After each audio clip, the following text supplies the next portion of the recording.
In an average American neighborhood, a teenage girl runs out of her house and freezes in the middle of the street, looking at something that makes her very scared. A neighbor asks her if she needs help, but she says she is fine and runs back into the house as she ignores her father, only to come out again with the car keys. She immediately drives away and makes it to the beach, where she gets a call from her father. The girl tells him that she loves him, almost as if it was a goodbye. The next day, the girl appears dead on the beach with a leg broken in a disturbing angle. Sometime later, Jay goes to the movies with her boyfriend Hugh. While waiting, they play a game that involves watching the people around them, and Hugh points at a lady in yellow in the back.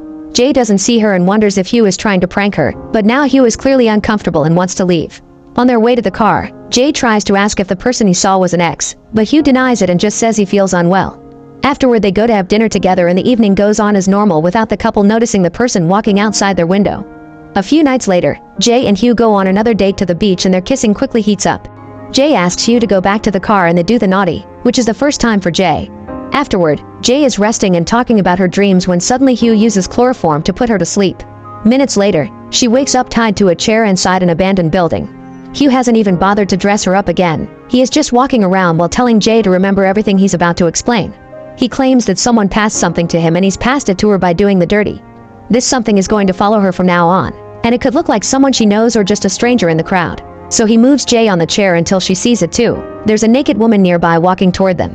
Jay is still confused, but Hugh just keeps going, explaining that Jay has to pass it to someone else to get rid of it. If it kills her, it'll go after Hugh next. The woman enters the building and keeps getting closer, so Hugh drags Jay away as he explains he only did this to make her believe him. The thing is very slow, so they make it to the car and drive away. Soon they make it to Jay's house and Hugh just dumps her in the middle of the street before going away without a word. Her sister Kelly and her friends immediately rush to help her and call the police, causing all the neighbors to come out just to get the gossip. Jay has to tell the cops that it was all consensual and that he never went to Hugh's house because he was embarrassed by where he lived, but she did know the address. Afterward, Jay is taken to the hospital to run some tests. Her body is fine, but the experience has left her with trauma. The cops search the old building and the address Jay gave them, but they only find the chair and Jay's bag. There's no sign of Hugh, the woman, or the car. Soon the police discover that Hugh used a fake name to rent a house, so they have zero clues to continue the investigation. When Jay returns home, she barely touches her food or leaves her room. Whenever she's alone in the bathroom, she can't stop staring at herself in the mirror and looking at her privates as if she could magically find an answer. One afternoon she's startled by something hitting the window, but it is just a ball thrown by a neighbor kid. When she finally goes back to her college classes, Jay looks out the window and notices an old woman in a hospital gown walking towards her. There are other people outside, but nobody seems to see her. At first Jay tries to ignore her, but she gets too nervous and decides to leave the class, which is noticed by Greg. In the hallway, the old woman continues to follow Jay as she walks right in front of people without being seen. Getting scared, Jay rushes out and drives to the shop where Kelly and their friend Paul work. They don't believe something supernatural could actually be happening, but Paul still offers to stay the night in the sister's house as a guard. They decide to invite their friend Yara as well. That night, Jay can't sleep, so she joins Paul on the couch to watch some TV. They chat about all the time they spent together as kids and the fact they were each other's first kiss. Suddenly they hear glass breaking, so Paul checks the kitchen to find a broken window. However, he doesn't see anybody outside. Paul goes to wake Kelly up to call the police, and a worried Jay goes to the kitchen, only to find a half-naked woman walking towards her as she pees herself.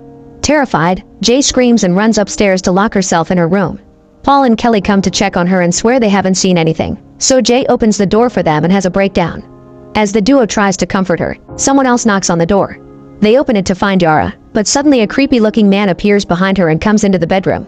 Screaming in horror, Jay escapes through the window and finds a bicycle outside that she uses to get away. This is seen by Greg again, who is nearby in a car with his date. After riding as fast as she can, Jay makes it to the park and sits on a swing while looking around for potential attackers. At that moment she sees some shadows among the trees, but it's just her friends, and Kelly hugs her to comfort her. Soon they're joined by Greg, so they tell him about the break-in and Jay concludes she needs to find Hugh. Greg agrees to help, and the next morning, he drives the group around town to try to find Hugh. They make it to the house he rented and notice he hung lots of cans and bottles on the windows as an improvised alarm to know if someone breaks in. There's also a ton of medicine in the bathroom cabinet. In the attic, Jay notices a hole in the newspapers covering the window and looks out, only to quickly pull away when someone walks by. Paul finds some dirty magazines and lots of used tissues near a mattress. Inside one of these magazines there's a picture of Hugh with his old girlfriend, who is wearing the school jacket. Later Greg and Jay go to the school from the jacket, and with the help of a secretary, they discover Hugh's real name is Jeff and get their real address. The group drives to his real house and Jay is shocked to meet Hugh's mother because she looks like the naked woman from the other night. Hugh accepts to chat with the group and tells them that even if the thing is following Jay, he can still see it. There's nothing they can do except pass it on, so Hugh advises Jay to do the dirty with a new partner. Greg doesn't believe any of it and Hugh gets angry, reminding them that he's in danger too. If Jay gets killed, the thing will go after him next and down the entire line until it reaches the person who started it. He apologizes to Jay saying he was a victim too, explaining a random one-night stand from the bar was what got him. When someone walks by, he gets very nervous, but everyone else assures him they can see the person too. Thinking they need to put some distance between Jay and the thing, Greg takes the group to his family's vacation house many miles away. Following Hugh's example, Jay puts up some cans on the window as a makeshift alarm. Greg takes the gun his family hid in the shed and teaches Jay how to shoot so she can protect herself. Later the group goes to the beach and while they relax, they don't notice a person that looks like Yara approaching them from behind while Greg is away peeing. Suddenly the thing lifts Jay's hair and while the others can't see the entity, they do see the hair moving. Paul grabs a chair and tries to hit the thing, causing it to let go of Jay but also to push Paul away in return. The entity continues to follow them as the group runs into the shed, where Paul notices the marks left on his stomach by the push. Jay finds the gun and starts shooting at the thing, missing a bunch of shots until she finally hits the creature on the neck. The thing falls to the ground only to quickly recover, so Jay immediately locks the door before the creepy guy from the other night walks by the window. Then something starts pounding on the door until it makes a hole in it, but then Greg appears. He doesn't believe them when they say something is out there and runs to double check. Jay worries when she can't hear anything and approaches the door at the same time the identity comes back and crawls through the hole. Screaming and panicking, Jay runs through the other door until she reaches Greg's car. The thing is still following her, so she drives at a dangerous speed and when she turns around to check on her pursuer, she almost crashes into a truck. She dodges it just in time but ends up crashing into the cornfield instead and passes out. Sometime later she wakes up in the hospital with a broken arm. She gets scared when she hears steps in the corridor, but it's just a nurse. In the evening, Greg accepts to do the dirty with her on the hospital bed because he still doesn't believe the curse exists. As days pass, Greg continues to visit Jay. Greg hasn't seen anyone creepy so far, so he doesn't think the entity is following him. When Jay is finally released from the hospital, she stays home and refuses to go anywhere. Greg continues to deny the entity exists because he hasn't seen anything, but now the others are on Jay's side because they saw the hair in the chair. One night, Jay sees the entity wearing Greg's form and walking towards Greg's house. The thing tries the door but it's locked, so instead it breaks a window to get in. Jay tries to call Greg on the phone, but he doesn't answer, so she runs to the house and enters through the window too. Upstairs, she discovers the entity shaped like Greg's mother knocking on his door and tries to warn him not to open it, but Greg answers the door anyway and the thing jumps on him. When Jay checks inside the room, the creature is getting naughty with Greg's dead body while the lights flicker. A terrified Jay runs away and leaves in a car, crying as she notices the entity following her again. Eventually she makes it to the woods and decides to spend the night there. The next morning, she sees 3 men in a boat, so she takes off some of her clothes and walks into the water. When Jay returns home, the sisters sleep in the same room with Yara for safety.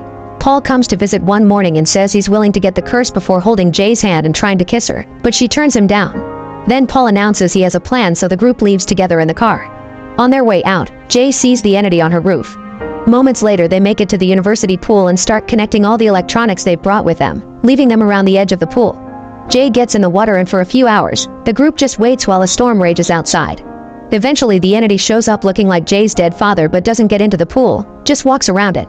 Jay points at it and describes what she sees for the others when suddenly, the thing starts disconnecting the electronics to throw them into the water.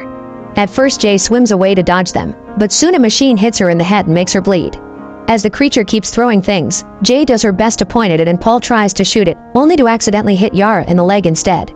Then Paul tries again and manages to shoot the thing's hand while an iron hits Jay. At that moment Kelly throws a sheet over the creature to mark its spot and Paul shoots it in the head, causing it to fall into the pool. Jay tries to swim away, but the thing pulls her down by her ankle, so Paul opens fire again. After a few failed shots, he hits it in the head and Jay manages to get out of the pool, noticing the marks left on her ankle.